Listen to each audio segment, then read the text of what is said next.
শ্রমিক সংগঠন করলে তাকে ছাঁটাই করা হবে, ডিসচার্জ করা হবে, টার্মিনেট করা হবে।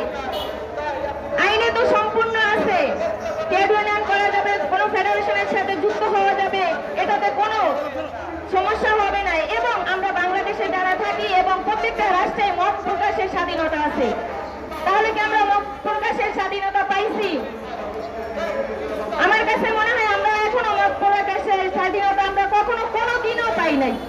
যদি পাইতাম তাহলে আমাদের ন্যায্য দাবি আমরা কারখানায় বলতে পারতাম, তাহলে মালিক বলতো না 13 ধারায় ন্যায্য দাবিদারও যখন তারা অনেক দাবি বলে 13 ধারায় ফ্যাক্টরি বন্ধ করে দেয়, বন্ধ করে দিয়ে বলে কিছুদিন পরে খুলবো। এটা শ্রমিকদের অত্যন্ত হয়রানি করা হয়, ভয়ভীতি দেখানো হয়। ট্রেড ইউনিয়ন করতে গেলে ভয়ভীতির শিকার হতে হয়। ট্রেড ইউনিয়ন করতে গেলে দেখা যায় তাদেরকে বলা হয় যে তোমরা এটা করতে পারবে না এবং ছাঁটাই ডিসচার্জ করা হয়। কেন ছাঁটাই হবে? আইনে তো সম্পূর্ণ আছে ট্রেড ইউনিয়ন করা যাবে। এখানে 20% কেন হবে? আমি 50 জন আছি, কেন আমি ট্রেড ইউনিয়ন করতে পারবো না? 50 জন কি আমি আছি, আমি একজন কেন প্রকাশের স্বাধীনতা থাকবে না? আমি বলতে চাই বাংলাদেশে আমি বসবাস করি, আমার যে ন্যায্য দাবিগুলো এই ন্যায্য দাবিগুলোই থাকবে। কোন মালিক এতে কোন প্রকার যদি কোনো কিছুই বলে এটাকেও মালিকের অসদাচরণ বলা হয়।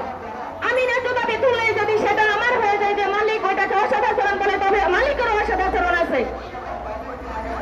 কারণ মালিক যখন আমার ন্যায্য দাবি বলে যে অন্যায্য দাবি, তাহলে মালিক যেটা অন্যায্য বলে, অন্যায্য ভাবে আমাকে ছাঁটাই করে, অন্যায্য ভাবে আমাকে বকাবকি করে, অন্যায্য ভাবে যখন আমাকে, তাহলে ওটা কি মালিকের অসদাচরণ হয় না?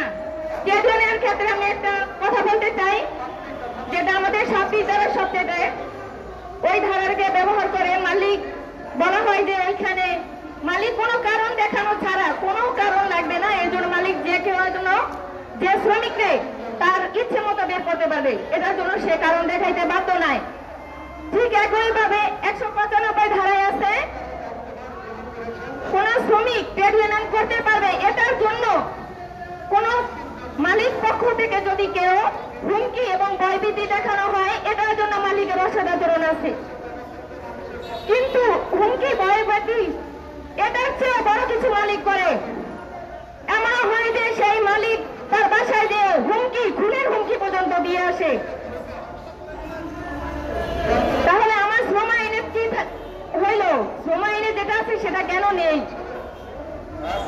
আমি চাই আমার ট্রেড ইউনিয়নের 20% থেকে এটা সংখ্যা হোক, সংখ্যা ভিত্তিক হোক, আমি সংখ্যায় ট্রেড ইউনিয়ন করতে পারবো। আমার মত প্রকাশের স্বাধীনতা থাকতে হবে।